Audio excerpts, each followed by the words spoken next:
Bam! Today we are going over the Canik Mc9 Prime. This is Canik's new subcompact carry pistol. It is competing with the SIG P365 and the Glock 43X. So I'm going to do an unboxing here. I just got this pistol last week. I did shoot it yesterday for my first time, so I have a few, maybe 100 rounds through this pistol so far. You know, I haven't fully broken it in yet, but this is just kind of my first look review on this pistol. But yeah, let's jump right into it. So here we have this super nice carry box that Canik has offered with this pistol. You get two 17-round magazines, which is incredible.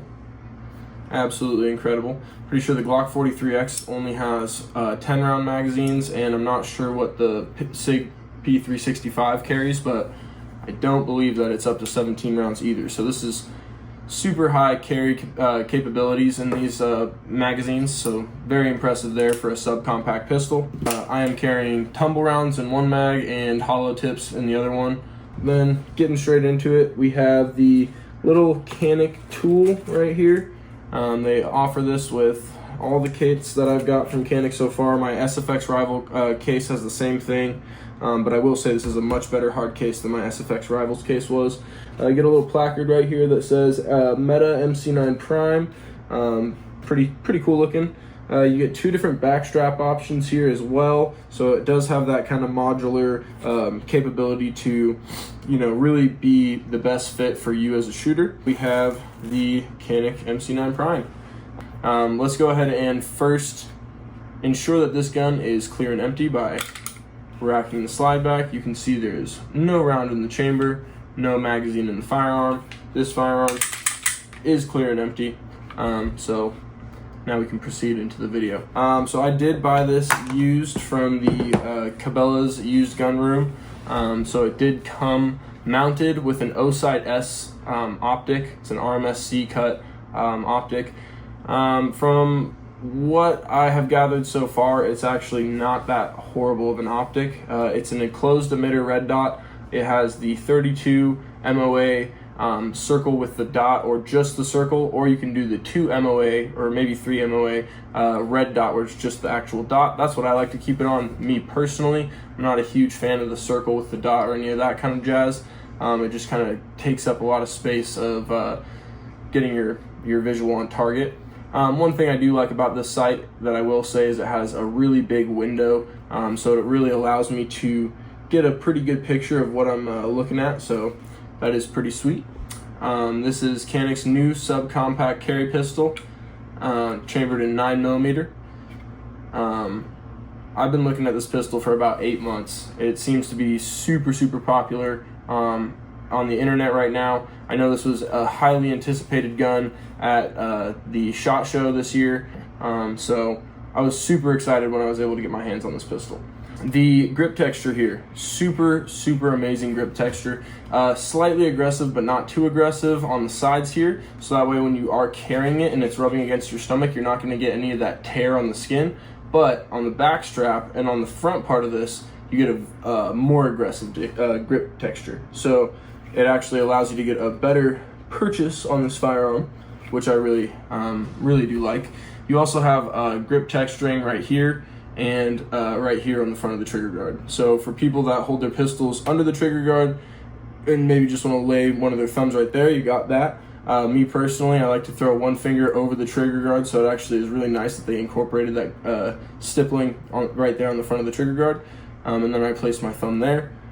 And that's how I like to purchase my pistols. But yeah, they kind of just really went all out with the stippling on this, so huge shout out to Canik for that. Moving on to the trigger. The trigger on this gun is absolutely phenomenal. It is the trigger, well, I believe it's the same trigger as my SFX Rival or the TTI Combat or any of those other Caniks that are having these new flat face triggers. I just absolutely love these things. Give you a little quick feel for what that looks like. So there's a little uptake. That's about all the uptake you have on the trigger right there, and then you're met at that wall. breaking that wall, super crisp, clean break. And that's that reset. Super audible, super light, and just amazing reset, I believe. Bam, and that break. So, I mean, probably one of my favorite triggers on any striker fire pistol out there, let alone a subcompact 9mm. I mean, doesn't get any better than that. Moving down here to the bottom of the pistol frame, you can also see they did come with a flared Magwell, which is really awesome. So not a lot of subcompact pistols or even full-size 9mm pistols are coming with flared Magwells, so pretty awesome. It's not too flared. Like, this is the full-size S PSA Dagger Magwell. You can see it's just massive Magwell. No problem with that. It actually makes it really easy and nice for reloads, especially for a full-size pistol where I'm just going to be carrying this at the range in an open carry kind of situation. But when you're looking for more of a conceal carry, it's nice to have this kind of just like low profile flared Magwell where it's not sticking out too much, where it's going to start, you know, pressing and showing, showing on your shirt essentially. So it'll still be highly concealable, but you're still going to get that little bit of flared Magwell feel, which is just going to help for quicker reload times and just really seating that magazine quickly without having to look or think about it. You'll just be able to bam and then get back on target, which is really awesome. So huge shout out to Canik for packing all those types of features in this subcompact carry pistol. Moving on to the slide, you get amazing slide serrations all the way from front to back. It even is incorporated into the barrel, which I think is really cool. But yeah, it makes it really easy to rack your slide no matter how you want to go for it. And it just looks really cool. On the top, you have a pretty sweet slide cutout here. I guess that reduces a little bit of weight, probably doesn't change much, but I just think it's really neat because if you look, you can see it actually says Prime on the barrel. So this is the Canik Mc9 Prime, and that cutout in the slide allows you to actually read Prime on the barrel, which I think that just aesthetically is very pleasing and looks very cool. And then at the front of the barrel, you can see we have 1, 2, 3 holes on the slide. If I pull the slide back, you'll see 3 tiny ports in the barrel up front. So this is actually a compensated slide with a ported barrel. Pretty neat. I know some people think that's overhyped. I personally love it. I think that it helps with the shootability and those follow-up shots, especially when you're running a red dot. It just helps you kind of stay on target better, and I personally really enjoy that. So I know a lot of people say the downsides of running ported or comped firearms is that they are louder. I do agree with that, but at the same time, in a self-defense situation, I don't think that you're really going to care about your ears or something being loud. I think you're going to care more about having effective and quick shots on target that are accurate, and I personally believe that this helps you do that. So I also think that's just an awesome feature to throw into this budget concealed carry pistol. That's something I didn't really break down in the beginning. This pistol only costs $650 brand new. I picked up this pistol with the red dot mounted and the case and everything for $520 at Cabela's because it was used. Through further inspection after checking this pistol out after purchasing it, it looks like the previous owner maybe shot a few hundred rounds through this. There was not a lot of wear and tear on the barrel, hardly any wear and tear on any other components in the gun, very little carbon buildup on the striker pin or on the feeding ramp of the barrel. So I would say overall, I mean, this thing was in pretty mint condition. The red dot optic was mounted correctly. I went ahead and reassured that by using my torque wrench to make sure the screws were tightened to the accurate amount of pounds of pressure, which they were. But yeah, just putting that out there, $520 for this pistol is an incredible deal, especially with all the features that you get.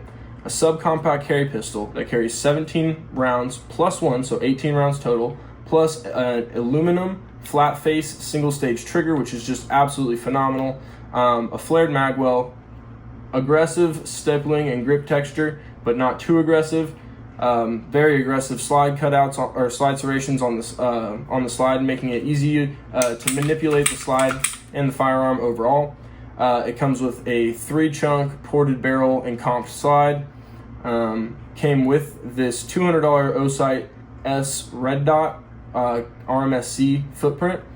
And on top of all those other features, it also comes with iron sights are glow in the dark with a tritium front post. So whether it's night, whether you're just trying to get a good picture on target during the daytime, these iron sights will not fail you. So the other nice thing about this pistol too, and this red dot that I have mounted here, is that I have the co-witnessed sights. So if this red dot for some reason was ever to fail me, I have the sights co-witnessed on the red dot, so I'm still able to use my iron sights in that case if that were to happen.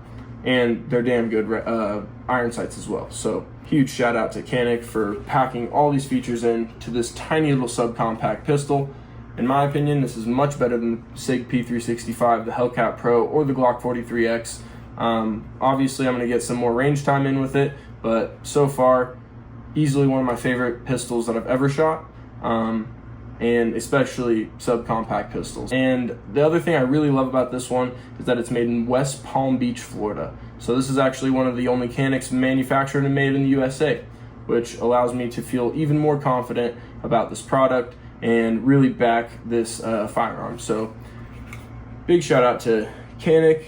And if you are thinking about getting one of these pistols and you haven't yet, I would say definitely go ahead and pull the trigger and get yourself one of these. For the price, you're not going to beat it. You won't find anything that comes this feature packed at the same price range for this quality of a firearm. But yeah, just absolutely love this pistol. Super quality, tons of features, 9mm, 17+1 carry capacity, ported and comped slide and barrel, RMSC cut optics ready with red dot, night sights, flat face aluminum trigger, flared Magwell, aggressive but not too aggressive grip texture, Picatinny mount rail. You have the cocking indicator on the back, just an extra safety feature, which is pretty sweet. You can see it's turned off there. This is the Canik Mc9 Prime, and this was my breakdown or gun review. So thanks for tuning in.